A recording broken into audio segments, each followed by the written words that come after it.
Hello, my name is Enzima Hutchings, and I am an author, a poet, an expressive writing coach, and an artist advocate.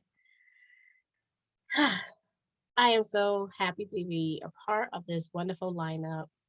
This 2021 Pro Healing Festival put on by Toivo. It's amazing. It's amazing. I hope that you tune in to the other artists and healers just to see what's happening. Try something new. My workshop will be 1 hour long. The name of my workshop is the Every Kinda Lady Monologues and Poetry. So, yes, quite a lot of poetry, a lot of poetry, but poetry like never before. This poetry, this poetry will offer inspirations to you as a participant to get in there, to write your story. Oftentimes, people feel like their story or their lives are boring or have too much trauma or I don't know, just too much drama. Whatever whatever you think, take that out of your head. Everybody have poetry. Everybody has poetry. A story. Being born is poetry. Transitioning to the next is a sorrowful poetry. But every day is poetic. Now, this workshop, you will hear some poetry, some narratives, some artful ways to tell a story through poetry and metaphors, where the story would probably be a little heavy, a little heavy, a little traumatic, maybe even embarrassing, but using metaphors, rhythm, diverse poetry schemes, free verse, you are able to, and to make up words, you are able to deliver a message, tell your story, and walk away. It is a release. For some, visiting uh, situations pose more harmful. But the cool thing about when you tell your story is when you're ready to tell your story. And you can stop when you want to stop. And you own your story. Power of owning your narrative, the power of acceptance of self acceptance, self love, no matter if it's good, bad, ugly, it is yours. It is yours for you to do with what you will.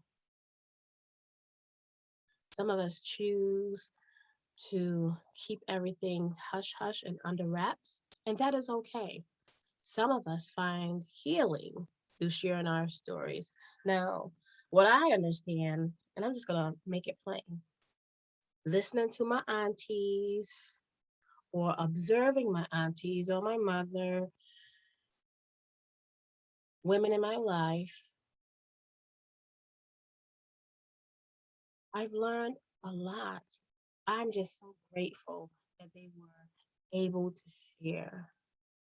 They was able to give me somewhat of a blueprint. And when I reflect on what I remember or observe or hear, I realize that I'm not alone, that life is truly a circle, truly. So, with the Every Kind of Lady Monologues and Poetry, you are going to hear topics that you might be familiar with. Some you might say, why would she share all of that? But guess what?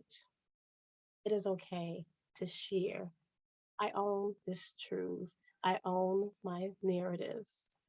It is okay. Before I get deep into the poetry, I'm going to share with you the Every Kind of Lady mission. The Every Kind of Lady Company mission is to strengthen women and teen girls' uninhibited voices. To practice whole person wellness, to advocate and offer emotional equity access to Black, Indigenous women of color, as well as to provide empowering literary productions, workshops, publications, guidance, and diverse platforms for all women to practice active acceptance. The Every Kind of Lady will use a variety of writing forms, therapeutic journaling, and sensory art mediums, teaching women to use writing as a healing tool, build a literary legacy, and produce innocuous spaces for women to share their narratives. So, with that being said, I don't run out there and inspire or push or coach people to just spill their tea. I actually practice what I preach. So, writing has always been cathartic for me. It has always been a release. It wasn't until 2000, maybe six, seven, where I was exposed and taught the art of healing through writing. I was introduced to Dr. Bennett Baker. I was introduced to expressive writing, stream of consciousness writing, gratitude writing, resiliency writing, internal monologues, and morning pages, and more. I've been writing since Dear Diary days, and it's been a journey.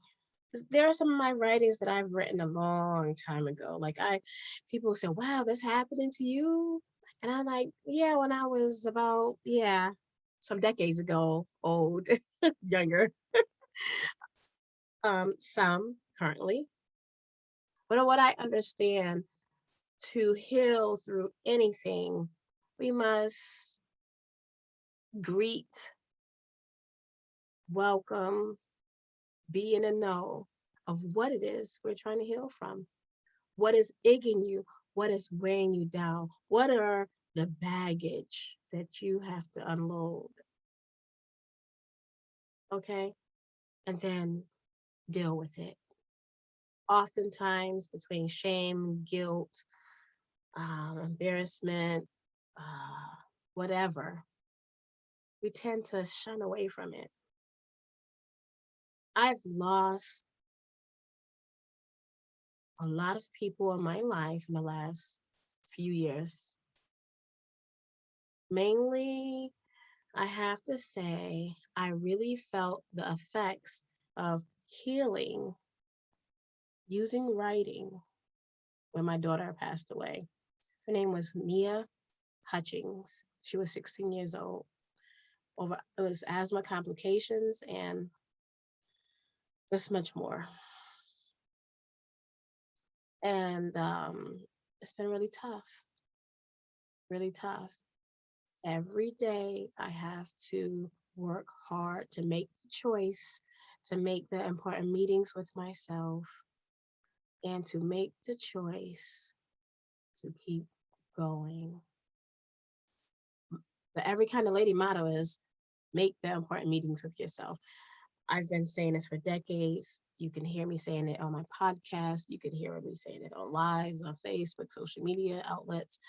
You could read it in a few of my books. I have several poetry books that I have been that I've written, tongue tied here, and I have a journal which I use in my Every Kind of Lady workshops. The journal that I use in my workshops. Don't know if you can see it with the glare, but it is called Every Kind of Lady Expressive Writing Prompts and Journal. Write the hell out of your story. Now, you can think of write the hell out of your story two ways. And you can find that book on Amazon, Barnes and Nobles, or you can find that book by emailing me at everykindalady@gmail.com. That's every kind a lady at gmail.com. So, to no further ado, you're here to listen to some poetry. Ah, and I'm here to give it. I am here to deliver. I am excited. And I would like to open up first with my staple poem. And then I'm going to give you some backdrops to each piece. Okay. So, the foundation of the company is named after a poem titled Every Kind of Lady. And I want you to remember something. Earlier, I said, make the important meetings with yourself. This is how my business grew. I sat down, I made the important meetings with myself, self reflection, self acceptance, and to look at my life in the full context of things. And it helped me to move on, to let things go, to breathe, to declutter, and to own my truths and to feel better about myself.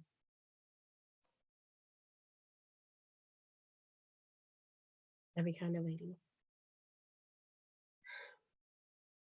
Constancy is an unfair brand of a lady. See, I think that I've been every kind of lady. Her and her and her too. The kind I didn't understand. The kind I feared, envied, yet I revered. The kind I might have shamed, wouldn't claim. The kind of lady that I gotta be. Yes, even that girl. Her and her too. The kind I couldn't stand or even forgive. The kind of lady that both lived and survived. The kind I grieve. The kind I pray heavily to be. The kind of lady I gotta be. Yes, every kind, even she. So, every kind of lady. So I tend to read that poem as much as possible wherever I go. I am branded every kind of lady. I own it. So again, this poem is about a woman acceptance of her whole self and the different hats she wears in her journey of this thing called life. Declarations, declarations of truths, unedited self-governance, and just the love of self was the inspiration behind this piece. Yes, and the poem you hear, I've been every kind of lady, the kind that both lived and survived. What does that mean? What does that mean to you? I'm sure you have been in a place where you say, wow, life could be beautiful. It could be hard, a rat race, difficult, depressing, but life could be beautiful. In the middle of it all, in the middle of surviving, going through whatever it is, because everybody has something, you find space to live, to crack a smile, to show up, right? So that's what I mean by living and surviving. We show up with a smile on our face. It is not always true that our internal inner workings match. Okay. I've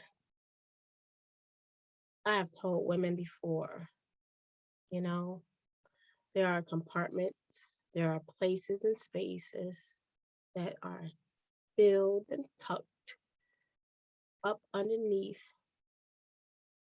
the surface of so much we carry. But we will find a way. It is the resiliency within.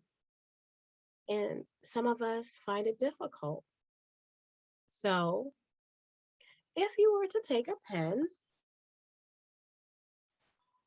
and a paper, preferably a notebook that's bounded on the edges, not the kind that just in a ring binder you just toss out, where you name that notebook my business or my healing space or making the important meetings with myself, leading on the pages. Call your notebook whatever, but designate that notebook for you to write, for you to take the time to make the important meetings with yourself. Write 15 or 20 minutes a day where you are not distracted, bothered by so many people coming in and out. You are unplugged from social media. Please unplug from us. Oh, please, please, please find time to unplug. We have to protect the filter. Okay. There are so many things out there. And the brain just need a break, a rest. And so when you write your mundane thoughts, the story reel, I call the cinematic story reels, the things that just going in your head all over the place. Um, the storylines, the mix and collage of things that just need to be dumped out. So and when you mind dump by writing out what it is on your mind, I don't care if you're writing your grocery list and you write what bothered you, but you're writing. And once you write it out, then you have something tangible in hand. You can look at it and you can tear it up. I will talk to you about expressive writing a little later. But right now, I am going to share some more poetry. So that poem was about honoring truths and acceptance. So, yes, I've been even that girl, the kind that I couldn't stand or even forgive. Do I let that take residence in my mind all day, every day, all day? Do I walk around feel downtrodden or bad about myself? No. I you move on, you grow. I've been the lady that have been blessed. I've been given a lot of opportunities and I am grateful. And I make sure I thank myself. And that's in gratitude writing. Okay, so I have more poems and I'm going to pour some poetry from the Every Kind of Lady. monologues and poetry book.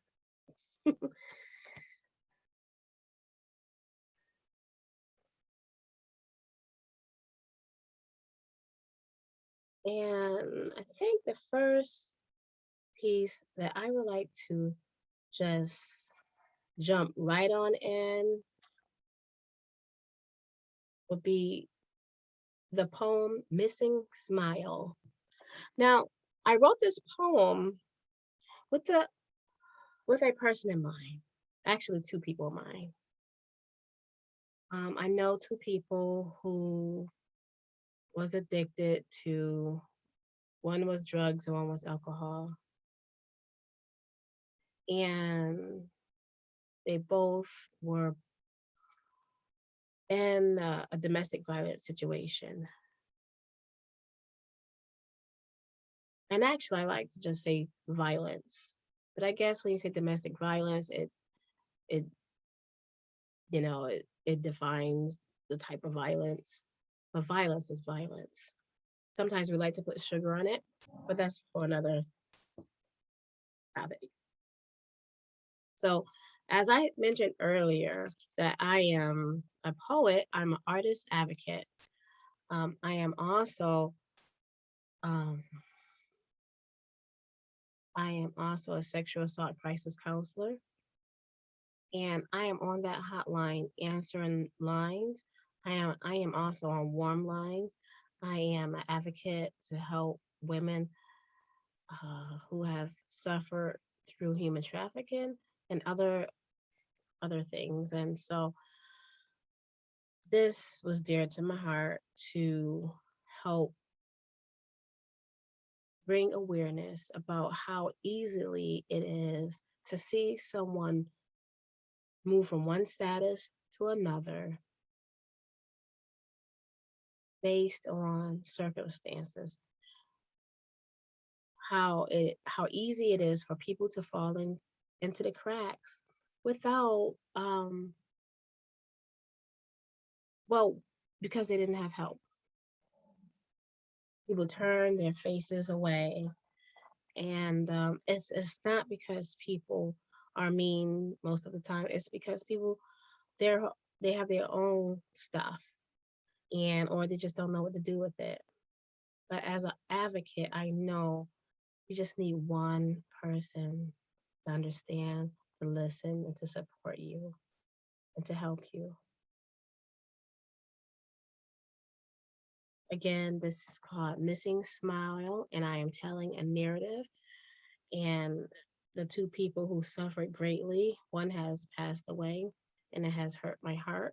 And it was just my way of releasing and sharing bits of my observation of her story.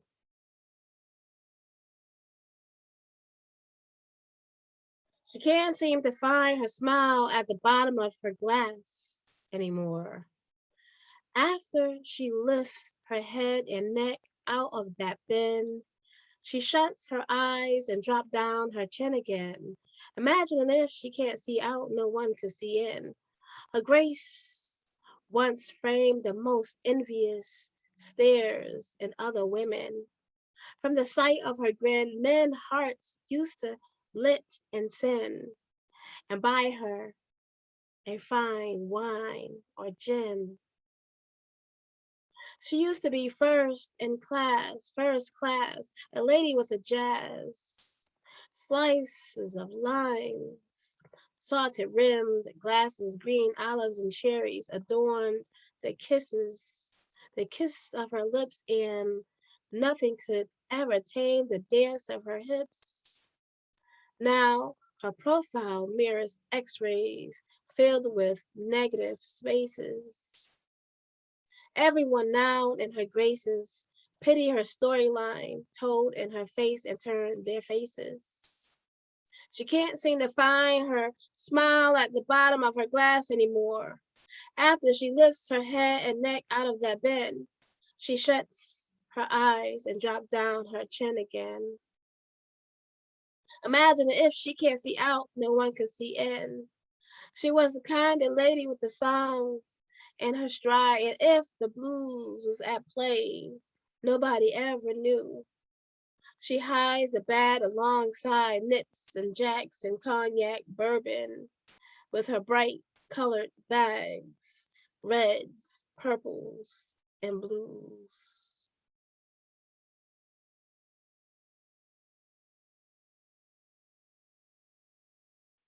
So that was that piece.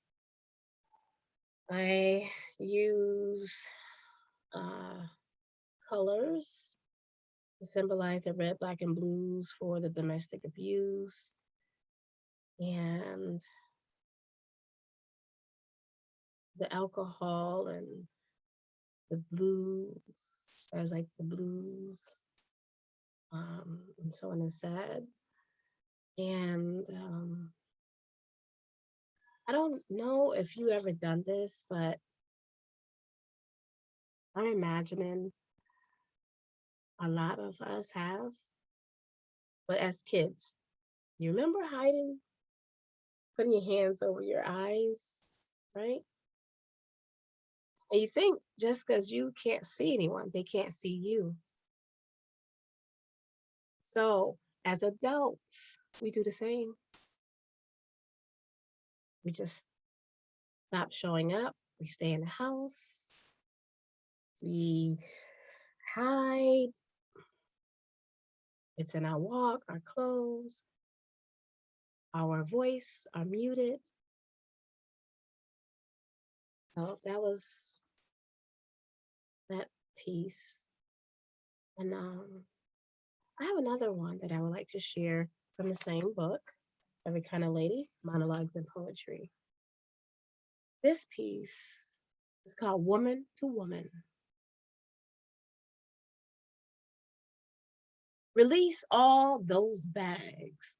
Listen to the lady named Conscience that sits heavily on your shoulders, ranting and raving about your needs. Shake off past damages. Inhale new possibilities. Reach around to the nape of your neck, grab your spine and pull it up. Watch out faithfully, for everything will fall into place. So I think that is self explanatory, but as promised, I will share where this came from. So this was something I wrote for myself. It was an affirmation. So behind me, you see I am in my reading room, in my writing room, and it says resiliency writing, internal monologue writing, poetical writing, and there's a bunch of other things. As a coach, I try to build people up, but I also coach them and give them some instructions.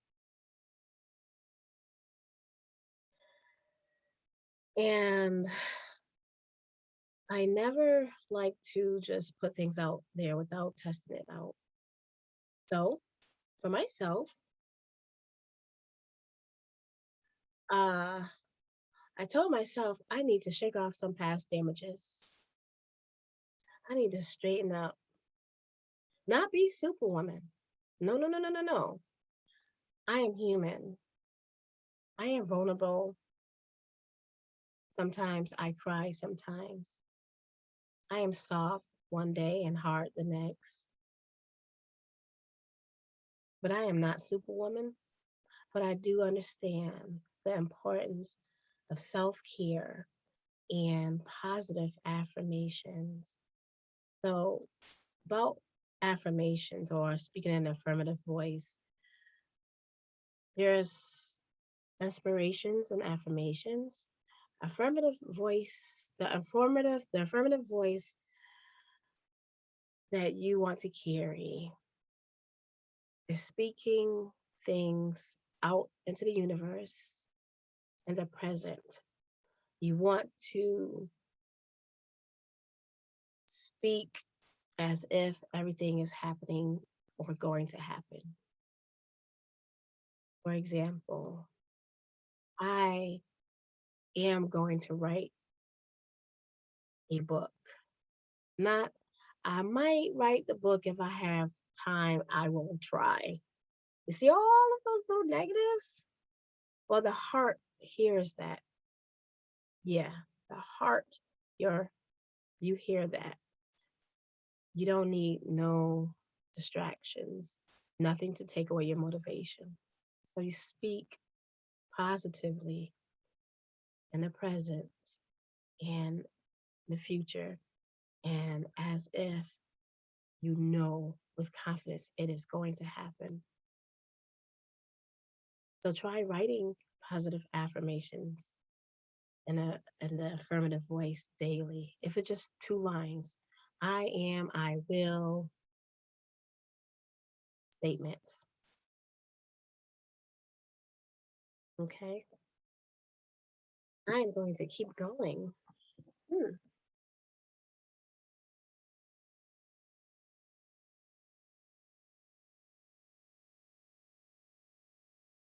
This piece that I am going to share is a piece that I wrote my daughter. My daughter name was Nia Hutchings. I might have said that already, I'm not sure. But I wrote this piece for her. And this piece that I wrote was it was it was a moment where I was about to receive like a really grand honor. I was being given an award for 100 Women of Color. I was nominated by peers, and it was an honor. So women show up, 100 women were picked, and I was one of them. And so, when we show up, we show out. People show up, they're wearing gowns, they're and they're beautiful, shiny, this n- dressed to the nines gowns. Shoes are beautiful, vibrant colors, just beautiful. And so I thought about, well, what will I wear? And I said to myself, I'm going to wear yellow. So if you haven't noticed by now, I have yellow books, I have um, yellow pen, a yellow quill. I am inside my writing room, and I have a yellow sunflower pen. Surround myself with yellow because when my daughter passed away, she said that she wanted to wear yellow to her prom. She didn't make this particular prom that she wanted to go to, and she she passed before she was able to go to that prom or graduate. But and always promised that I would surround myself with things beautiful yellow and wear what yellow for her.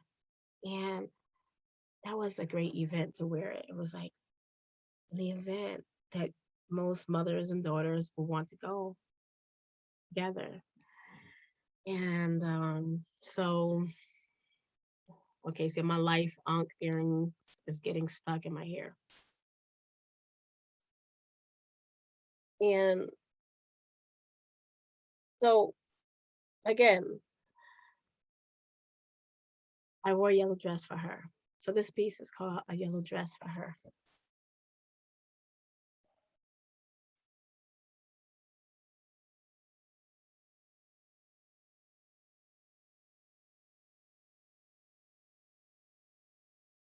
Before I stood there in my yellow butterfly like caftan dress for her, I gave it all that I had, bowed and agreed to the whole get up and go thing, live on thing. Pretend she is their thing. Consider taking a leap by walking in her shoes. Her silver metallic 2 or 3 inch high heel brown shoes. The one she wore once, but remembered and deemed her being more graceful, physically balanced, fancier, and braver than I. Besides, she wore a size 9. Think her spirit gave me a side eye, then laughed with me and at me. I felt it. As usual, as usual, as usual, as usual, and as usual. Somehow it all turned into a cry. Salty tears crowded my eyes, soaked up my cheeks and collarbone. Sounds of howls took up residence in my empty spaces. My inner negotiator worked desperately to hold and save me. The soliloquies and replays and okays and okays and okays and some other onomatopoeias gave way. Time silenced and rounded the clock. It was time to do the live thing.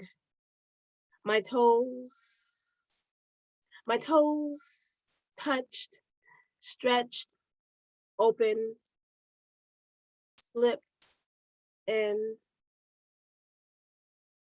settled into my gray flip flops.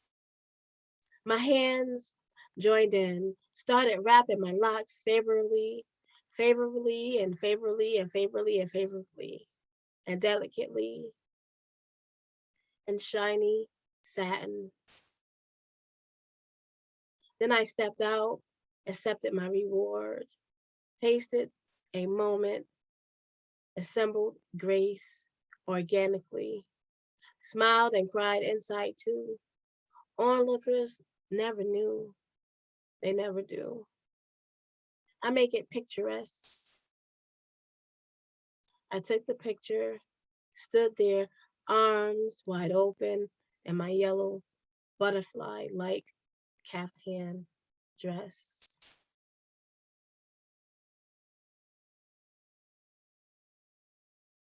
So again, that was a lover in memory of my daughter Nia Hutchings.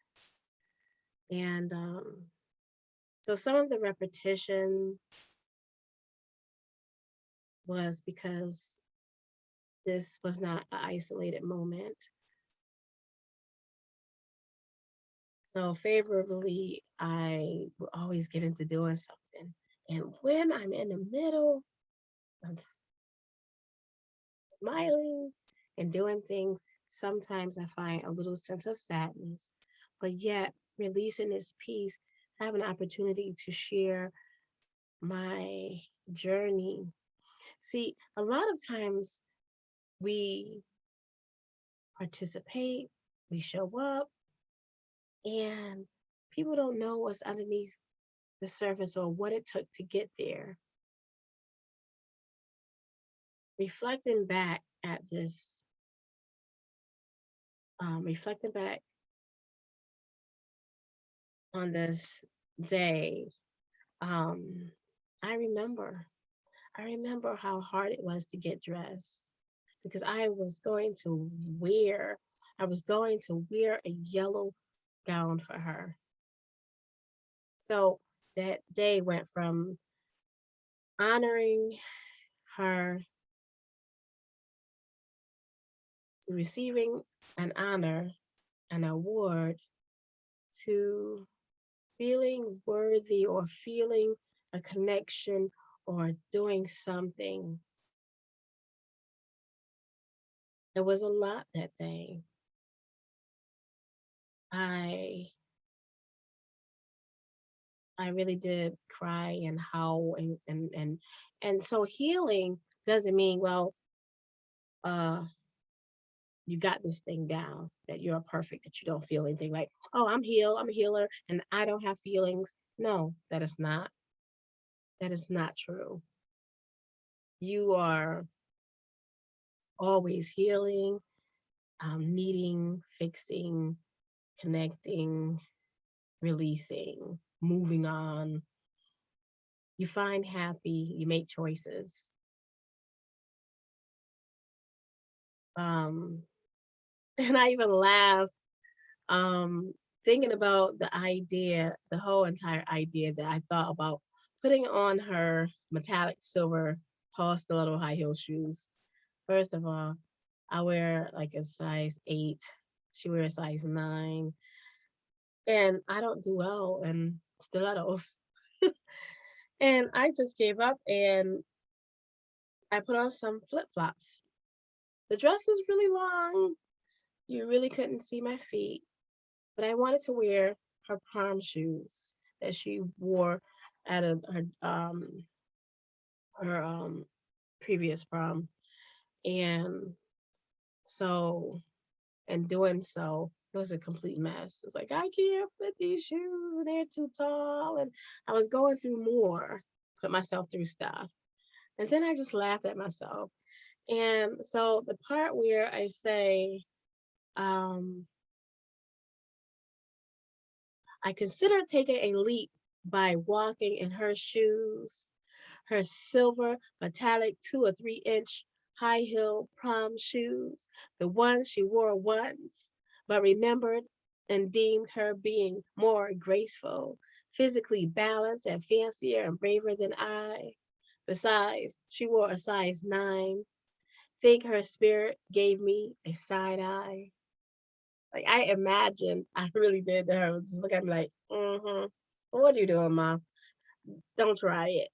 Let me be me and you be you. So I did that. And so I was able to find humor. Imagine that. So that was that piece. And woo-hoo. I hope I hope that you all are enjoying this. Okay, so growing up, uh kids were crew. They was just straight crew. Like people ranked on your clothes, your shoes, your hairdos.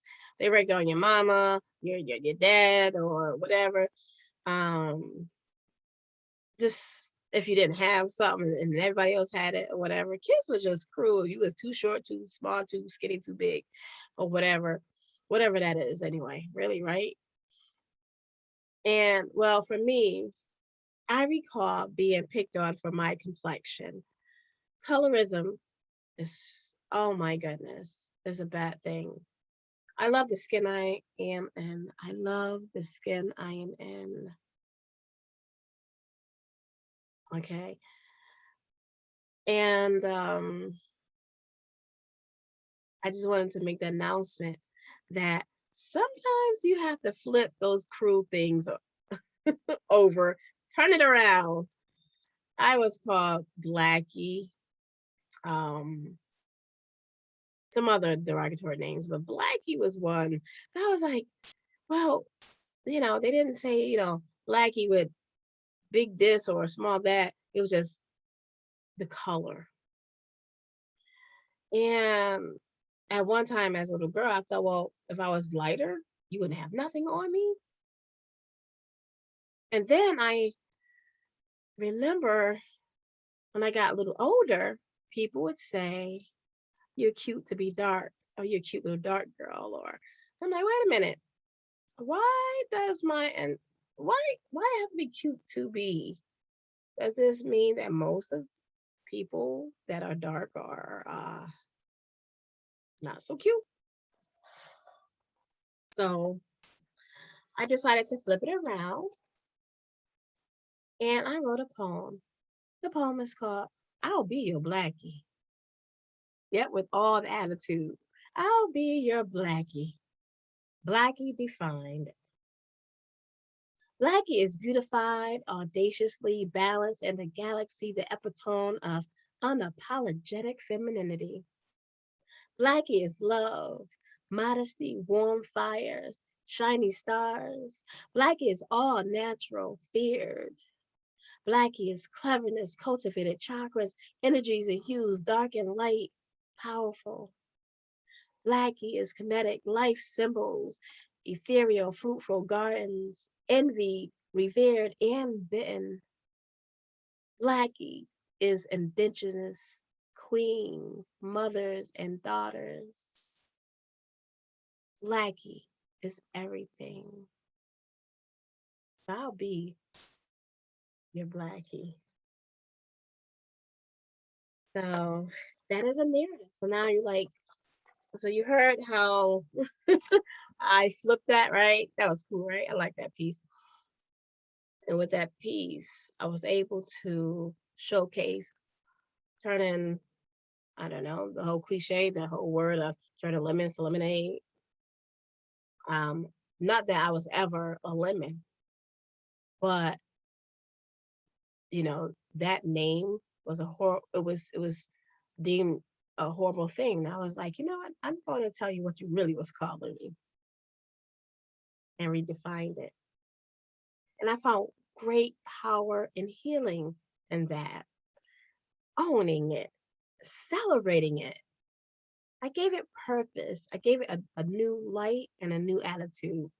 Wayne Dyer says, change the way you look at things, and the things you look at will change in an instant, right?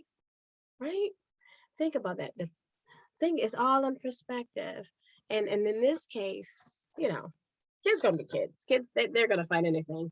But when it changed from kids teasing each other to adults in on it, to watching TV shows with underrepresentation or a narrative of the darker color person, um, you know, it affects a little bit. I'm not running around saying, "Oh my God, woe is me," in my life. Um, I'm just glad that I found the art of resiliency writing. See that right behind me? Resiliency writing. Okay, so now we talked about releasing, and I am releasing, and I've released, and I'm sharing how that happens. Now, you may not be a poet, but you like to be a poet, or you like to play with writing, or you like to tell your story and you want to make it a little less hard to swallow and you just want to share. Perhaps you would like to write a book, and perhaps you would like to start with poetry. Okay, so I wrote um, a poem, and I use the art of poetry using the two-word poetry form.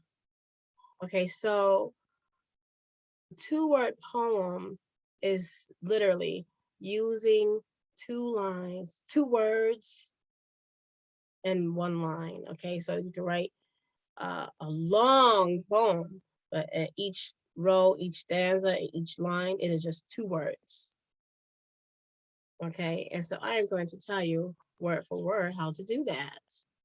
Okay, so using two-word poetry to poetically share and focus on positive memories as opposed to specific traumatic losses or unfortunate life-changing events such as going through a divorce, losing a job or home, becoming physically immobile, suffering through a new physical or mental health reality, a death of a loved one.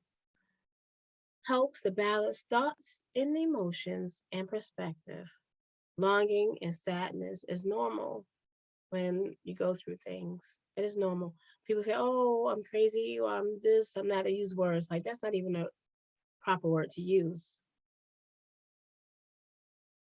But some people begin to think something is wrong with them because they long for something without someone to say, hey, it is normal to long for a loss or to mourn and then move on. And you might mourn for a very long time, but you, you know, you don't measure your healing to others, okay?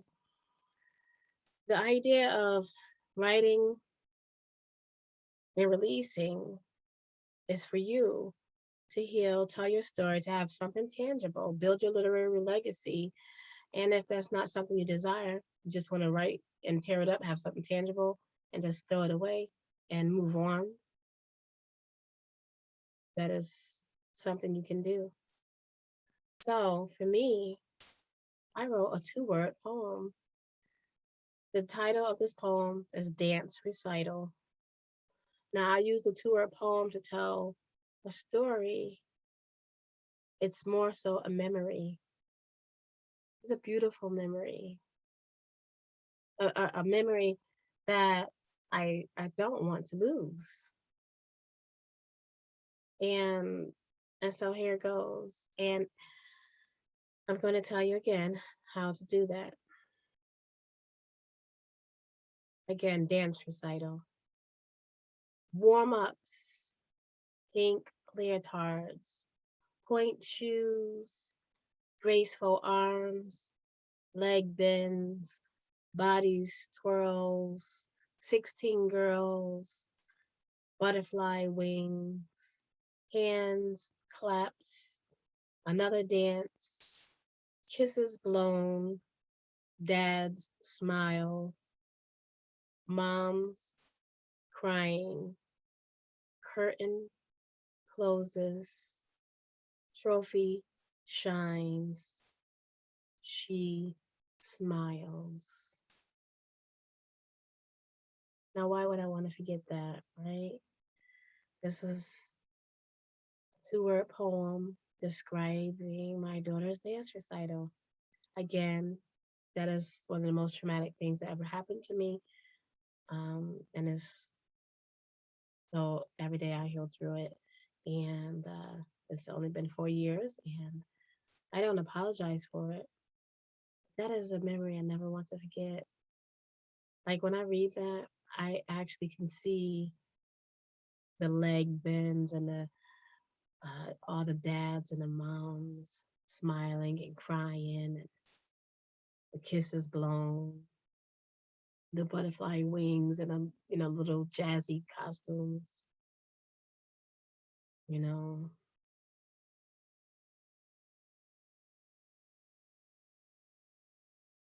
so yeah, think about a traumatic or stressful loss that currently continues to weigh heavy on your heart, and think of a specific good memory.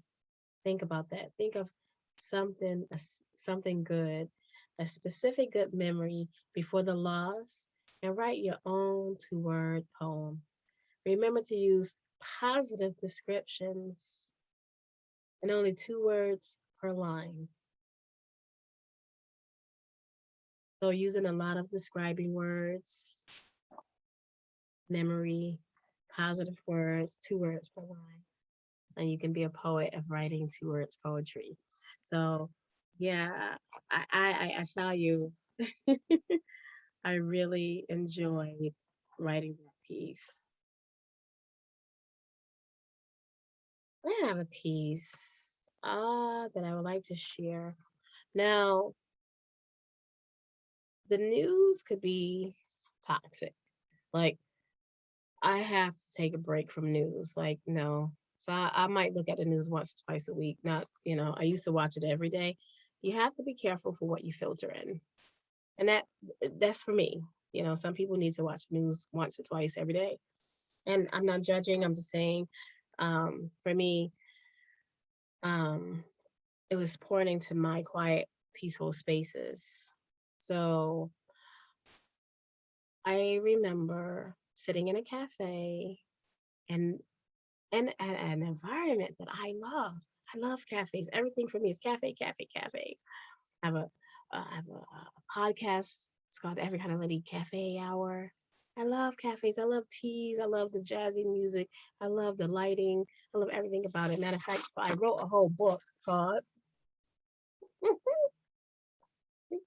Poetry Cafe Spills. Yeah, an eclectic blend. So that is me on the cover. And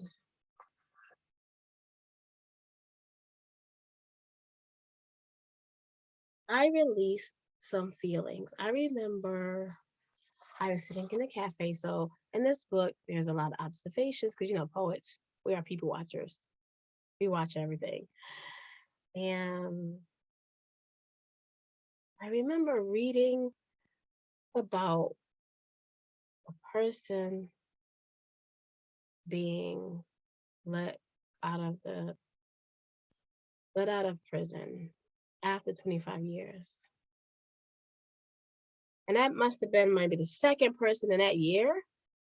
And and I got to thinking about life and how precious it is for someone to be innocently charged.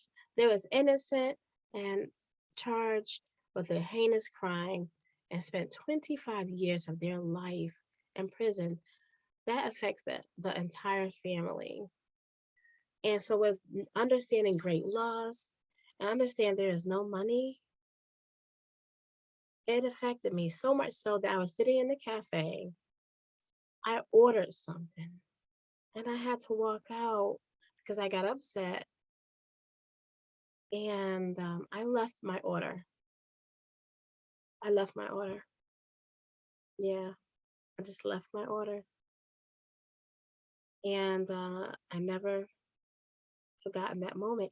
But writing about it gave me a sense of release because I think as an artist advocate, I needed to address and release and let it go.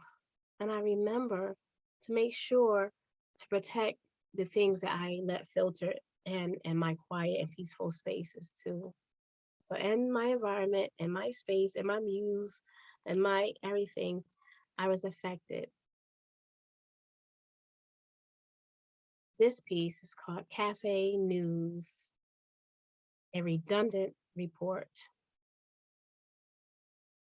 Caged Black man once again freed into society after serving 25 years life, let out of darkness and led into another, then paid monetary insults, sorry notes, 5 minutes fame from some fostered shame, divided pride, along with being unable to just adjust, traumatized and afraid to just be, making headlines that reads, another Black man committed suicide, leaving an unwritten open letter to everyone that it was his broken soul's definition of free.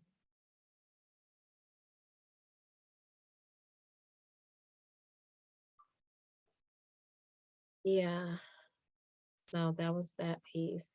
And if you look through, you can Google how many cases. Prison is a lucrative business. They make money. So, um, hmm, I think I'm going to read one or two more pieces. And then I'm going to close out.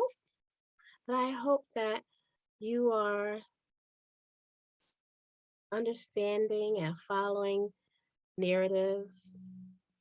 You're a piece on love, a piece on acceptance, being an advocate for others, other people falling through the cracks, and turning an insult to a compliment.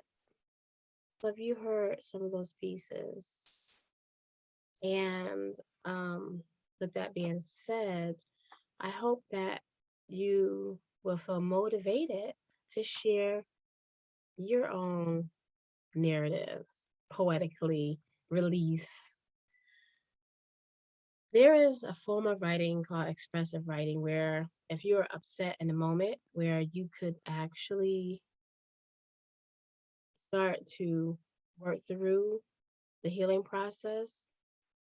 It is a 4-day affair, okay? But it works time after time after time.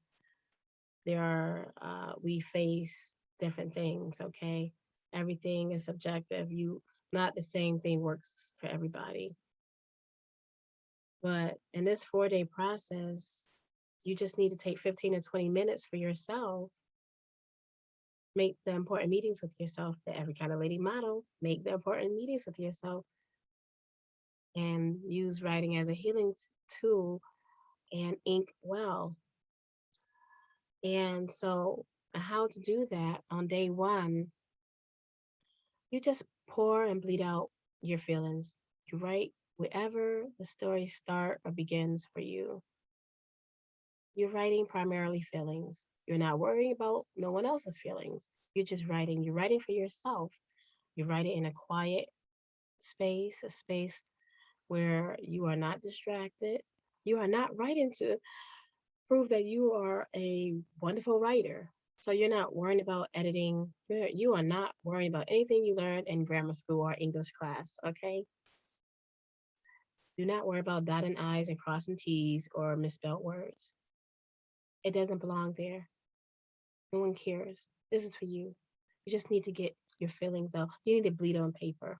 You know, like a soda bottle, if you shake it up, okay? And if you open up the bottle, it all over the place, spray all over the place. Well, imagine if you never open it up, right? Eventually shake it enough and it end up going flat or whatever. We don't want you going flat. What I'm saying is just write whatever it is on paper. It is for your eyes only. Is your inner thoughts, your quiet thoughts, your enraged thoughts, your hurtful thoughts, your inner workings, how you feel about it. And day two, you start to include more facts of who, what, when, why with the feelings. Day three of the 15 to 20-minute writing, you start to pull the writing together, start to summarize it, and then you start to put more facts in and do some reflection.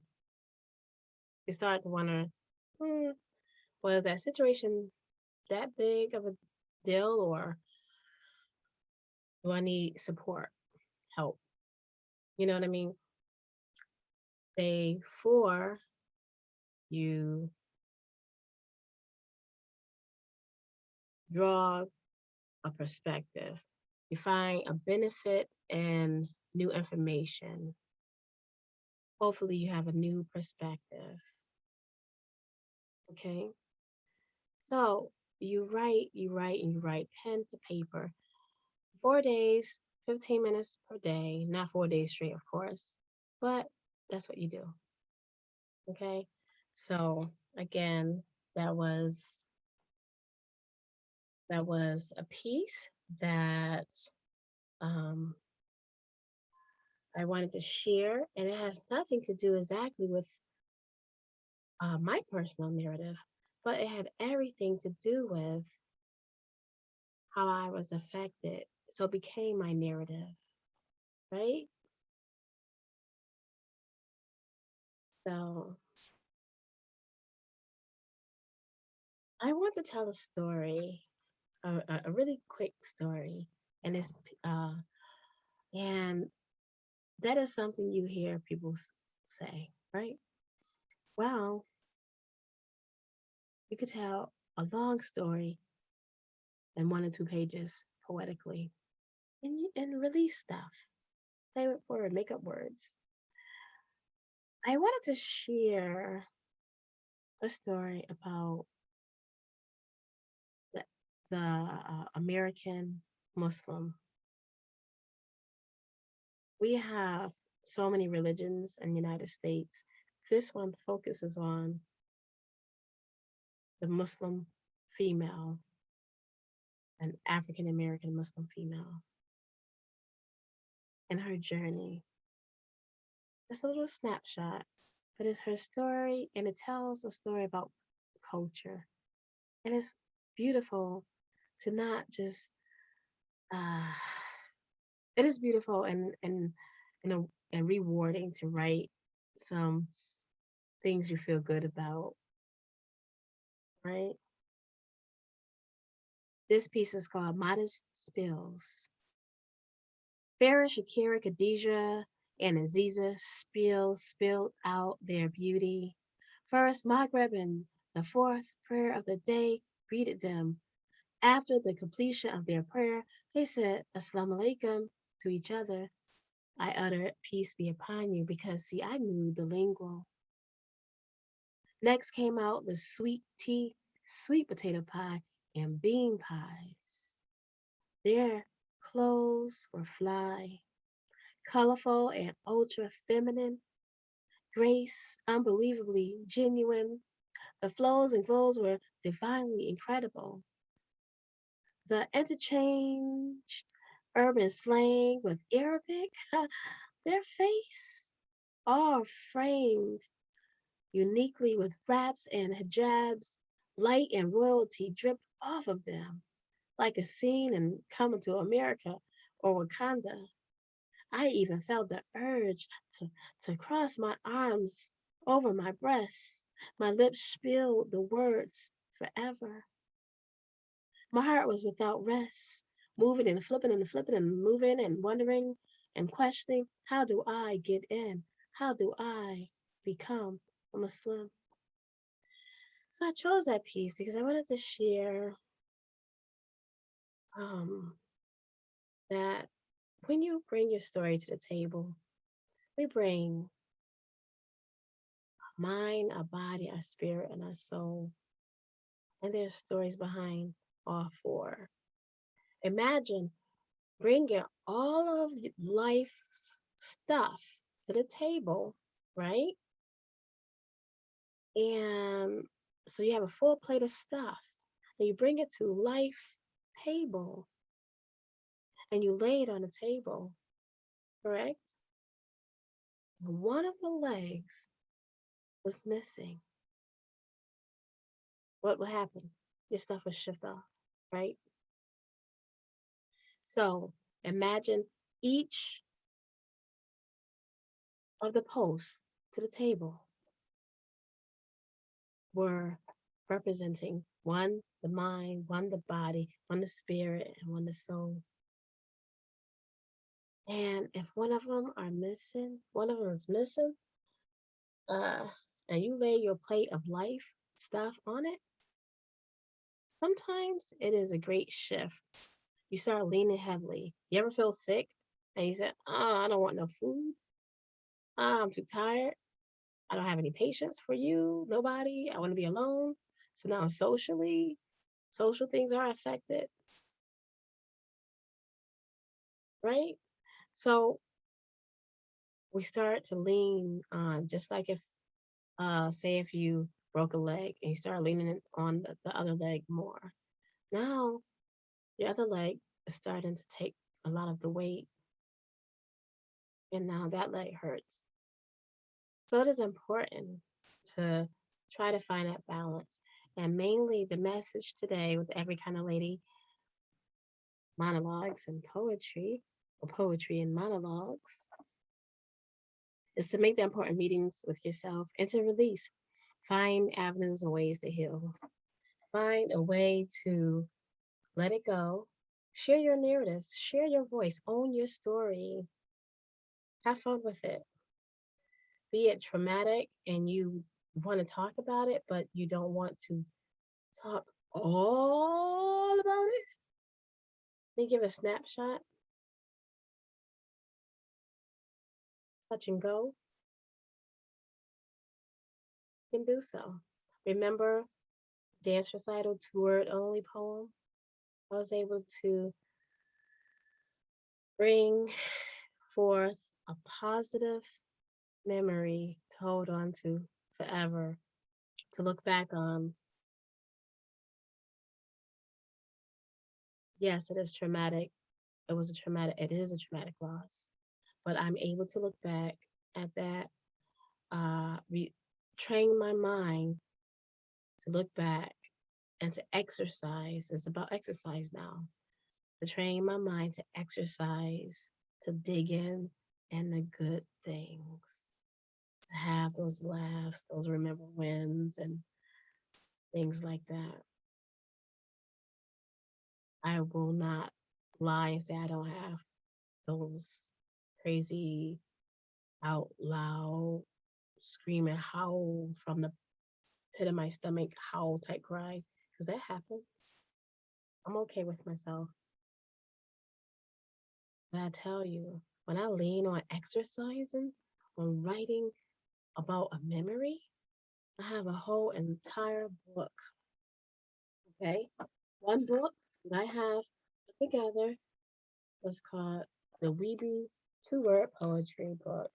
And book, this book is a two-word poem. And it's in a one quarter of the book is a complete narrative of me and my daughter. And I describe us as I close out as we be almond eyes, coily froze, seven chocolate toned rainbows. We be sweet honey hugging trees, welcoming bees and sun rays. We be mommy and daughter always, forever, coffee and tea, tour poetry. We be forever tied. Never did we die, she butterflied. And if um, your takeaway be the exercise of making the important meetings with yourself and to own your story, you've already won. I feel that my mission has been met. Thank you. This is my time. Again, Go Healing Festival 2021 with Enzima.